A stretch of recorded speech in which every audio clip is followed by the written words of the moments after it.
speaker moderator, my co-presentation, Dr. Nancy, Reverend fathers, sisters, brothers, and friends.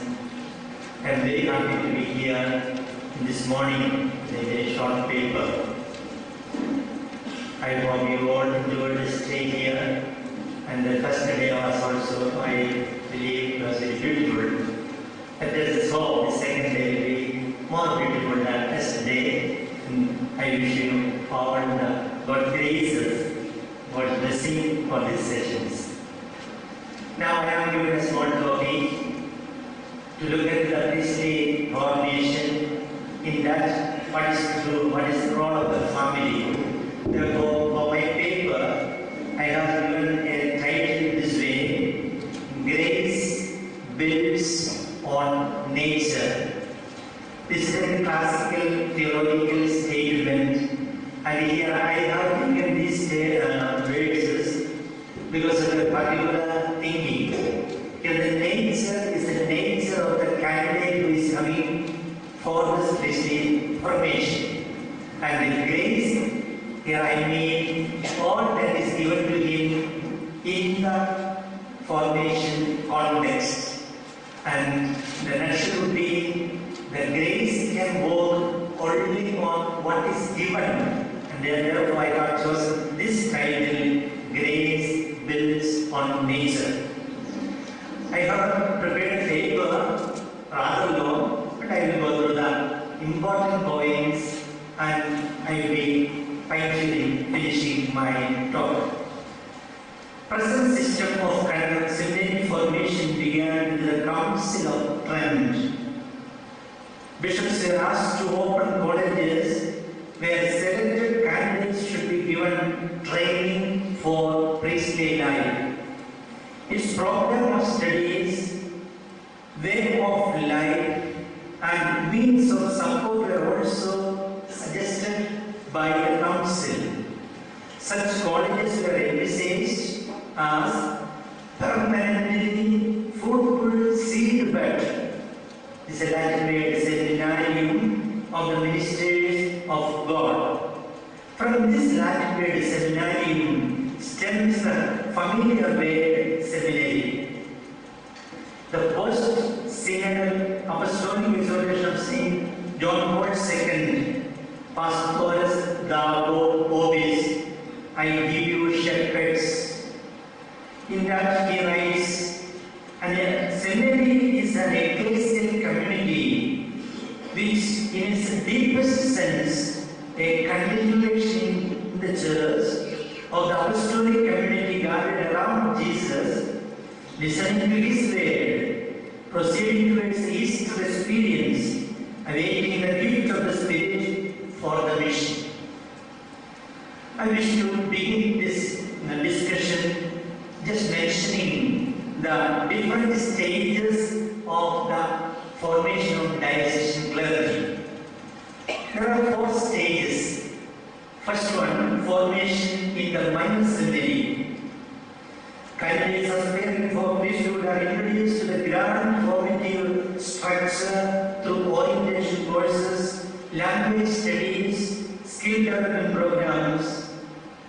Those who enter the seminary after basic school education appear for higher secondary classes too. Some may go even for graduation in this level. Second stage is that of the study of philosophy in the middle seminary. Students normally follow a 3-year graduation course and get graduation in both ecclesiastical BTS and secular BA levels. This is a demanding period of formation in which the candidate tries to integrate truth rationally. Third period is a period of practical training or regency, normally done by each diocese under the diocesan guidances. Fourth stage is the study of theology in the middle seminary. During this period, they appear for a graduation in theology, that is PhD.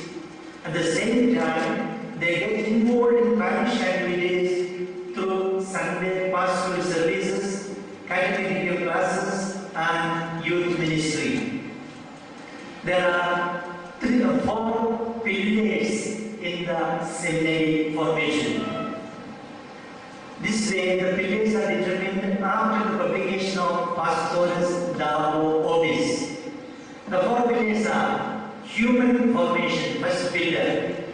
What is the meaning of this human formation? The candidates are enabled to have the love for truth and justice, be compassionate and rich in mercy, be men of integrity, true to their word, and much like affective love. These all are possible only if one grows in responsible freedom. Second pillar is spiritual formation. That is their spiritual growth itself. That means they are given chances to grow in deepen their spirituality through prayer and other liturgical forms of celebrations. What is the quintessence? The intimate life with Jesus God enables a candidate to get into the other with the same compassion and love which God shows to them. Thus, it is a process in which a person is made alter Christus. Third one is the intellectual formation. That means deepening their knowledge and wisdom through academic studies. But in short, this is a mixing of reason and faith, and thus deepening and propagating the truth of faith to the generations in varied cultures. And according to Saint John Paul II, this is possible as a study is constantly accompanied by prayer, meditation, and invocation of the gifts of the Holy Spirit. Wisdom, understanding, counsel, fortitude, knowledge, piety, and fear of the Lord. St. Thomas Aquinas explains how, with the gifts of the Holy Spirit, a person's whole spiritual being becomes responsive to God's light, not only the light of knowledge, but also inspirational love. I have prayed for the gifts of the Holy Spirit since my youth, and I continue to do so. Ends. Fourth pillar is pastoral and missionary formation. It is an attempt to slowly develop into the pastoral commitment of Jesus, the Good Shepherd, was to come to give life in fullness by emptying himself like the servant of all. Now let us go to the dynamics of formation, and I give the title this way. What is happening in the formation? The candidate moves from his actual self to the ideal self. That is the dynamics. And now I just read out the main insights. An individual who comes to the seminary has 3 types of traits: personal traits, familial traits, and societal. From these traits or qualities, the good ones are to be preserved and bettered. The bad ones are to be slowly erased. In other ways, one has to develop the best in them to the oneness of Jesus. This process constitutes the dynamics of formation. It is indeed a growth from the actual self to the ideal self. Now, what is the actual self? Actual self is the stage in which the candidate is. That is his present scenario. A candidate may be rightly motivated or not. He may be a voted person. His emotional responses may be consistent or inconsistent. His psychosexual integration may be healthy or unhealthy. He may cherish certain anti-social tendencies. He may be spiritually zealous or lukewarm. In short, his actual self may have to undergo radical change and thus slowly grow into the conviction of the oneness of Jesus and thus commit joyfully with the grace of God.